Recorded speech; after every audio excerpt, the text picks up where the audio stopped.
Thank you, Marcin, and thank you, everybody, for being here. This is a topic very close, near and dear to my heart, the idea of repurposing Irish networks for the 21st century. And as we look around the room and we look at all of the people that are participating today, we know that there are quite a few, and the Irish love to get together. So how do we take the groups of people that are with us and beyond these rooms, and how do we get them to work together? The reason I'm really thrilled about it, there are really three reasons. One, it's extremely relevant to my business and what I do in executive development. We know that networking is fundamental to any business that you want to build, to any work that you want to do.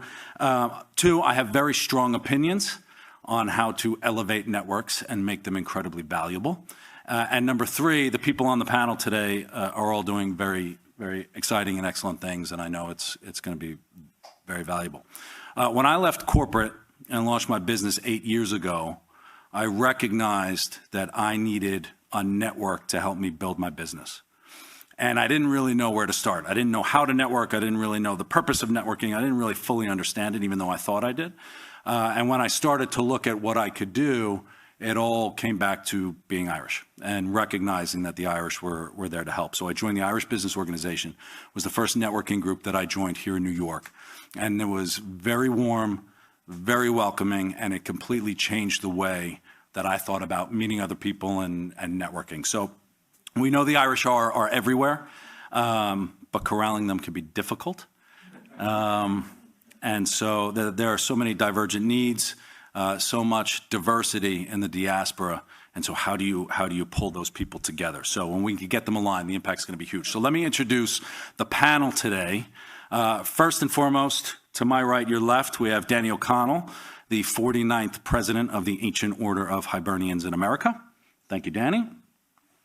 Thomas Ryan, representing the Grand Council of United Emerald Societies here today. And joining us in a very 21st century way on Zoom, we have Tori Riley, Vice President of the Saratoga Economic Development Corporation, and also representing the Irish Business Organization today. So we'll get with the panel right away. We're going to start with Danny. Danny, I feel like Irish engagement and networking is almost a tale of two cities. And when we think about the old and the new, when I grew up in the 70s and 80s, it was, Irish culture was very driven by the Wolf Tones, the Troubles, rebel music, especially in Irish America, that was just driving the conversation. And now there is a new Ireland, very tech savvy. It's peaceful. We have a whole generation that came up with very different experiences. So how do you begin to bridge that gap? Both, it's an Irish question and an Irish America question, but how are you bridging the gap between these very divergent perspectives from a networking perspective? Well, it's an interesting challenge for all of us. I think we've used the term a lot, multi-generational, and I don't like the term old. I used to like it, but all of a sudden I don't like it anymore. 17 years ago when I joined the national board, I use that term frequently. Now I'm multi-generational now.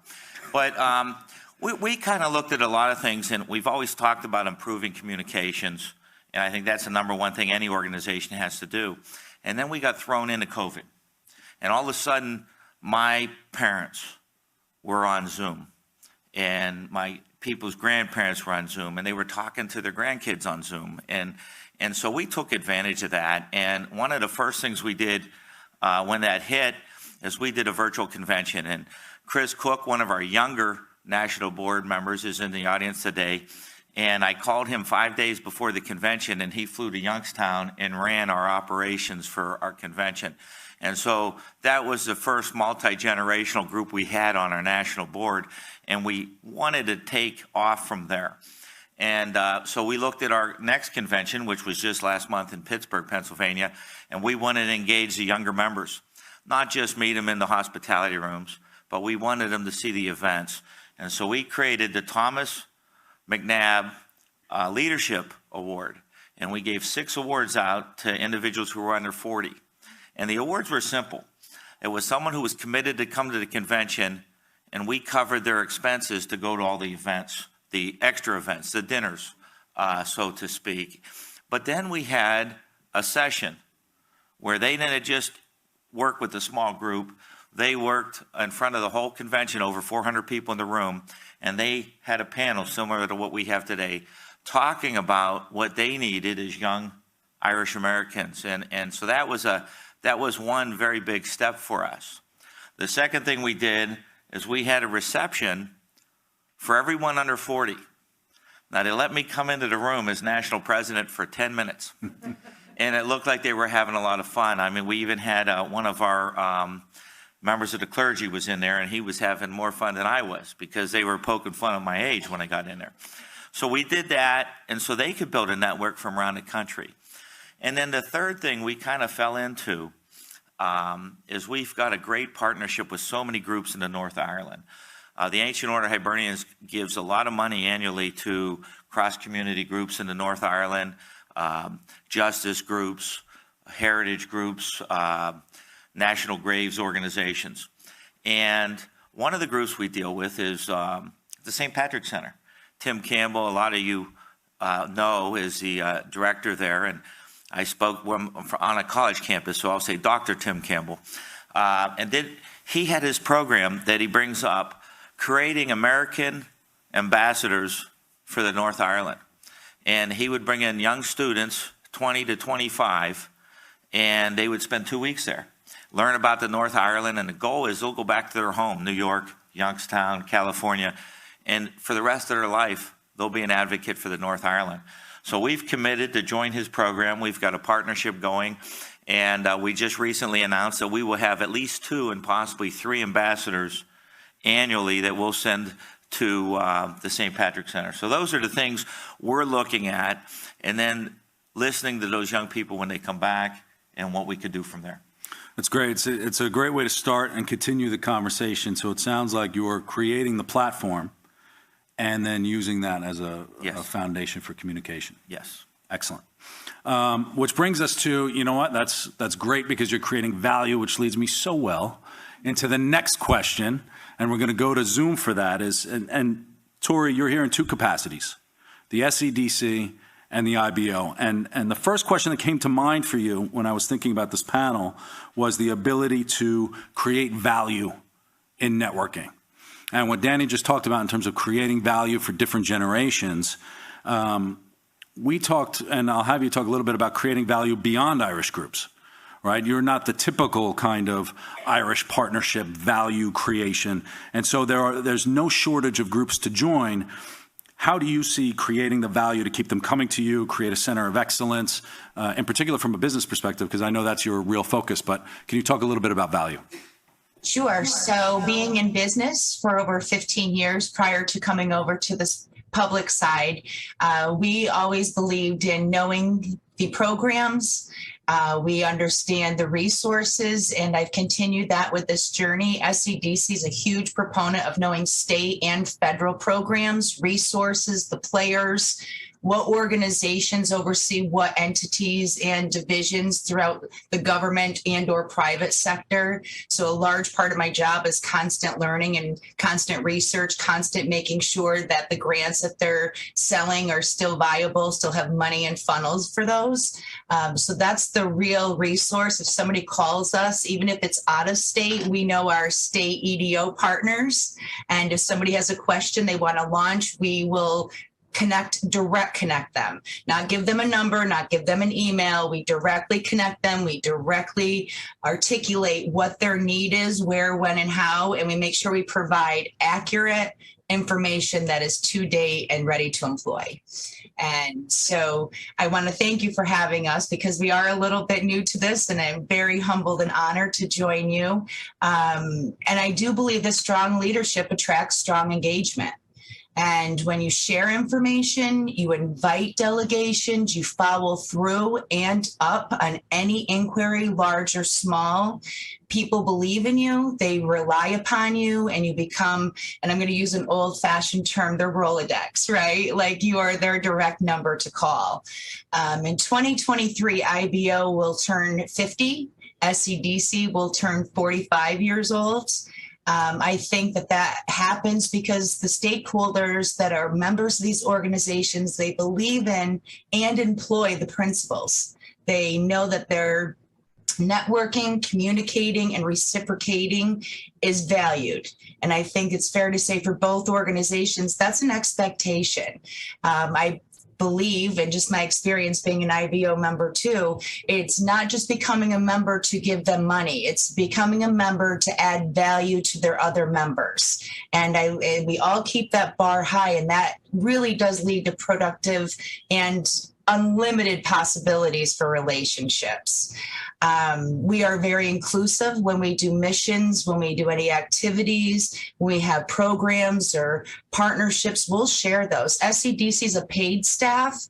So when we work with our partner organizations that are led by volunteers, I'm the first one to say, what do you need? How can we help you? Please don't feel you have to recreate the wheel. Let us share our resources, then you brand it for your own. I just think you have to be a really solid partner that's not looking for something, but looking to share and, again, reciprocate.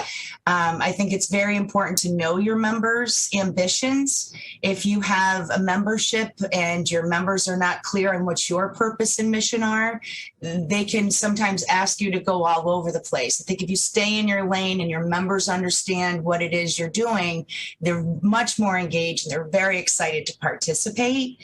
I will say that it all goes back to being Irish. And albeit I'm some Italian too, please do not hold that against me. I think being kind and courteous and caring are always going to be the stepping stones to how business will be done. And I think that if people trust you and they like you, they're going to encourage other people to utilize your resources. Time is money. We all know that. And it's nice that you're kind and courteous, but with that, you have to know what you're talking about. You have to be very altruistic. And I was blessed that I was in business before I came to this. So at this point, albeit I'm paid, I love helping people because all through my life, there's been people that have helped me. And I think it's just the Irish way. We support, we connect, and we celebrate and lift each other. And I think that's why both of these organizations have been successful and stay successful. And I'll add on, bringing and encouraging events that really have college students, their families, their cousins, their colleagues, have events that encourage family and business, and that Irish will stay right there in the forefront. And albeit I do work with probably 14 different countries, Irish is where I've been focused the last 5 years, and Ireland, both overseas and nationwide, have been wonderful to me. So again, thank you for having me. Thank you, Tori. And you said a few buzzwords that I love. One is learning, right? And as broad as the Irish world can be, we still have limitations. And so sometimes we have to bring in a person with some slight Italian in them to help us. But the real value of that in terms of, we have our different pockets of networks. There are people who can help us through these types of partnerships. And the thing you jumped out is the bureaucracy. I know from the boards that I've been on and filing paperwork and getting funding and all of those difficult I see Tammy here from Sober St. Patrick's Day. We know how difficult it is to get paperwork through these different bureaucratic things. So those types of partnerships can create real value as you reset for the 21st century. So thank you, Tori. I'm going to turn over to Tom Ryan. Tom, we've chatted a little bit about the different generations, multi-generational, not old and new. We've chatted about business. I saw on your video for the Grand Council, there is no strength without unity, which I thought was very apropos for the question that I'm going to ask you. You have a good story. You were telling me about how the Irish have facilitated connections for you individually. But how to choose which group is one question I'm going to ask you. And then how do you take all of these disjointed groups, which are similar but different, and they all have different types of value, how do you get them together to work together and bring exacerbated value for the Irish community? Thank you, Jim. Well, I have worn many hats. I worked in the corporate world after college, television advertising sales. After that, I actually joined Local 3, went through the whole apprenticeship, became a union electrician, got involved in the Catholic Council, where I became the business administrator, business agent for the Catholic Council. Went through my whole apprenticeship, stayed involved. It helped my career. Around 2013, I got called after 7 years of waiting to become a Port Authority police officer. Got involved with the Port Authority, involved in the Emerald Society as soon as I got on, and I've been president now for 6 years with the Port Authority Police Emerald Society. Again, just getting involved, showing up, and showing interest has helped my career immensely. Since then, I'm the second vice president of the Grand Council of Emerald Societies. I'm here speaking on behalf of the Grand Council and Pete Whalen. One thing I noticed in all these organizations that I joined, in all the organizations I've been involved with, is they have three core principles that make them a strong organization: education, mentorship, and networking. One common denominator amongst all these organizations that I noticed where they lack the interoperability and the communication on a unified front. And that's something that we're constantly trying to mitigate and to make better, because it's the only way we're going to progress. And something that we do with the Grand Council of United Emerald Societies is an attempt to create a unified front for the Emerald Societies.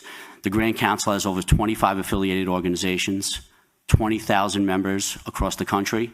Primarily, our members are frontline workers, fire, EMS, education, utilities, but not only blue collar, we also have white collar workers. We have people in corporate, engineers with Con Ed. So we like to call it, we're not white collar, we're not blue collar, we're green collar. We're Irish Americans looking to meet with one another. We act as a political umbrella, and we help facilitate connections amongst these Emerald Societies.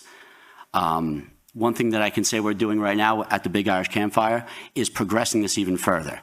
I met people today from the Irish arts, the Irish business already at the initial coffee break. It's great to meet all you individuals, and we're headed in the right direction by doing something like this and getting our names out there and getting our networks out there, and I look forward to meeting all of you. Thanks, Tom. And I think you hit the nail on the head. Each little pocket of an Irish group is almost specific, right? For you, it's almost to an industry, but there are so many different aspects which we could see at the campfire today of what Irish culture really means. And there are partnerships available in order to do that. So that's great. I'm going to follow up with one last question for the panel, and then if we have some time, we'll go to the floor for questions. And we didn't really prepare this question, but we're going to ask it anyway. I don't think you could talk about a 21st century network without talking about diversity. And when we talk about Irish culture, and we've got, whether it's multi-generational, whether it's gender-based, whether it's whatever, and we'll see some of the things later today with different types of diversity. Ireland is just naturally diverse. And when you go to the country of Ireland, it's naturally diverse. How do we embrace diversity in a really unique way for the 21st century to make it even more impactful? And I don't know if this is through partnership, or I don't want to lead the answers, but I guess I'll go to all three real quick, but we'll start with you, Danny, and then we'll go to Tori and then Tom. Well, I think that our work on immigration will help us with the diversity. When we start opening up immigration from Ireland, we'll bring the modern Ireland into the United States through people. And I'm blessed to work at a university, a very diverse group. Our organization is a Mayo organization, but we also deal with our diversity, whether it's a generational, and it's also from where you're from. Upstate New York, downstate New York, Florida versus California. There's such diversity out there, and I think I've heard many of our members say that if you put 3 Irishmen in a room, you'll have 7 opinions. And so I think we're prepared for it, and we're willing to open up and to look at, we're always going to be an Irish Catholic organization, but I think there's more for us. And if we don't go out there with our eyes open, it'll present unnecessary barriers. Right. And I like that. It's geographical, it's religious. There are many different, diversity means so many different things. Tori, I'll turn it to you. So when SCDC developed land to land global foundries was back in 2009. We went abroad to find out how we were going to attract this many, technology sectors to our area. We found out how white milk we were. And since then, we have been really engaged. Right now, we have 43 countries represented working at Global Foundries. We spread the net wide. We engage the educational, the downtowns, social services, everybody in a 4-county region. And we are diversified. We made sure religion, food, customs, everything in the schools were ready and prepared. And we have quite a large Ireland presence just at Global Foundries. And to your point, we had people move from Texas, and that is diversity for them. We had people move up from the South. That's diversity. Coming to Saratoga is a very small little island. So we really worked for the last 15 years diligently with every community sector to make sure anybody that was coming to our region was going to feel welcomed, at home, and safe. And that was very important to us. We continue to do that. I do a lot of that with workforce development, and I'm in with 3rd and 4th graders. And that may seem young to you, but I think it's very important for our local children to understand the world is very large, and the little pocket they live in, they haven't seen anything yet. So we try to bring a lot of that to them. And that's, the world is very large. And I remember my sisters always told me when I travel, you can find an Irish pub no matter where you go. And sitting in the middle of Istanbul, I found the one Irish pub. So you can see that the Irish are in just about every culture. Tom, do you have anything on diversity that you want to share? In regards to fraternal organizations, we offer numerous resources on the Grand Council's website. We're constantly trying to broaden our scope.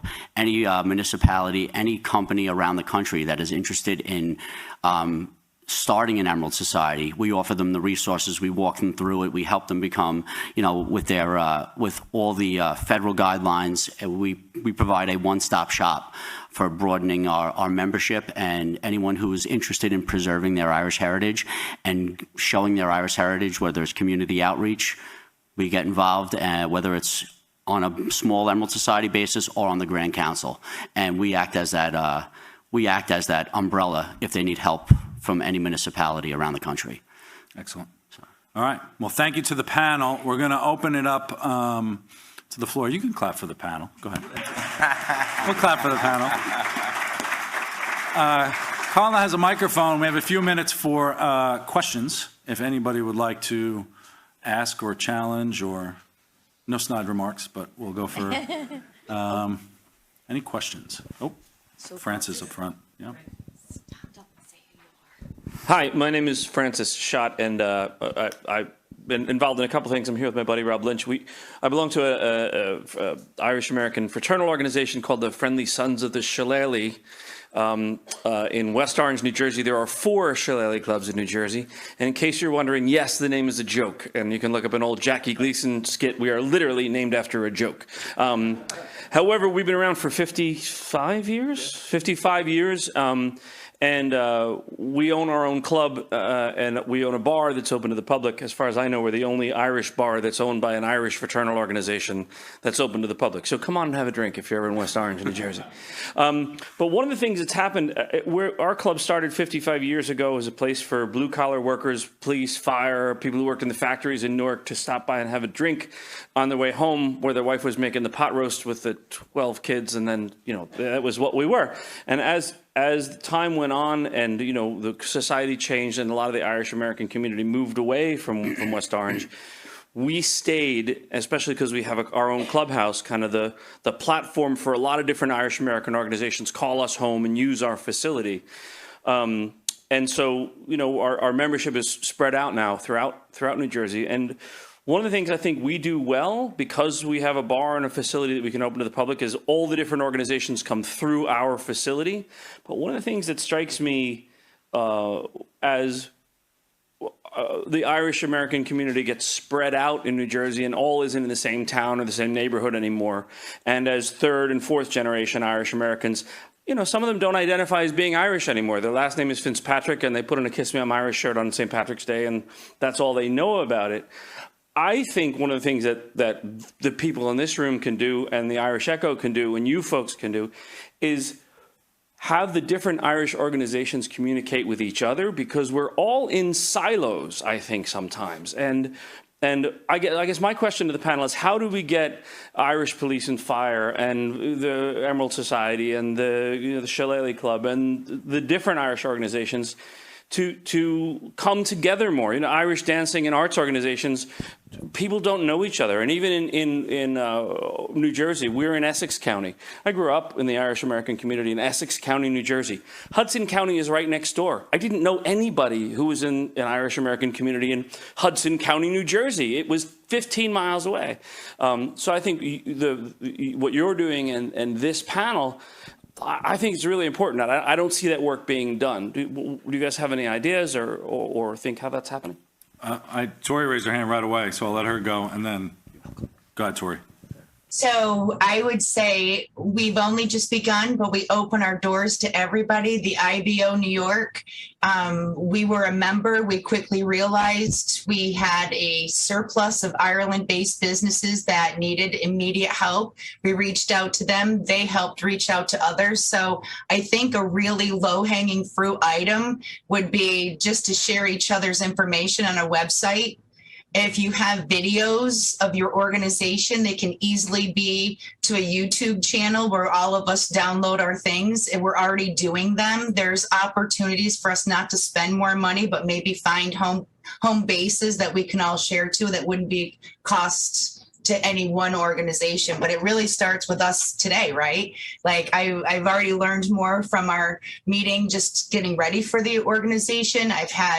I met with 3 of the IBO ladies that happened to be in Saratoga yesterday. A shout out to Eileen, Regina, and Maura, who gave me tons of information from them being members for over 10 years. So I think today, these organizations, us getting together is a great opportunity to share information on our websites. It's low-hanging fruit, but it kind of has to start somewhere.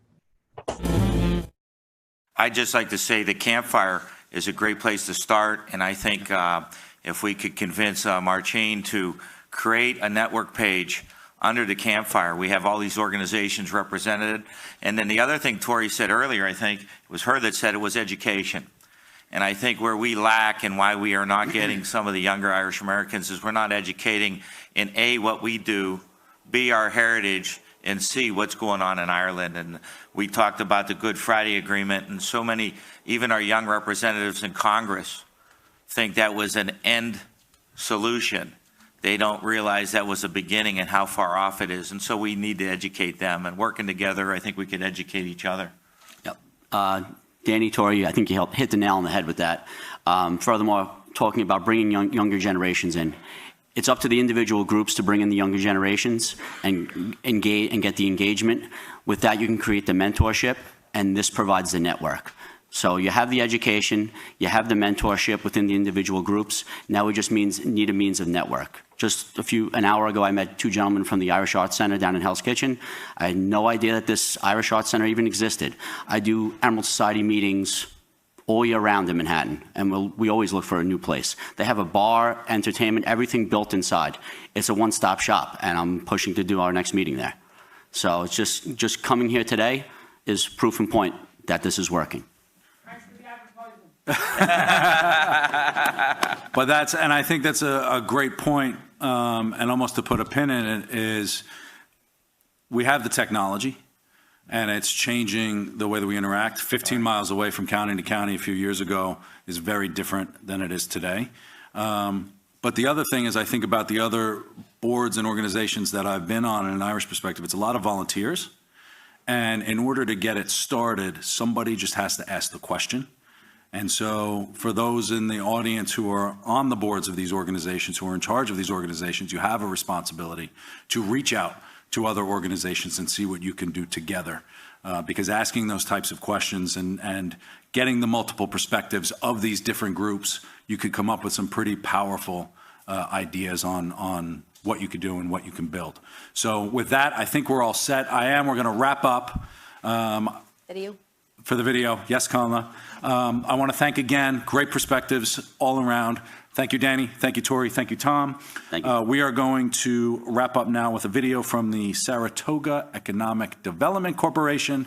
And so thank you, everybody. Have a wonderful conference, and I'll meet you all outside. Good job. Thank you.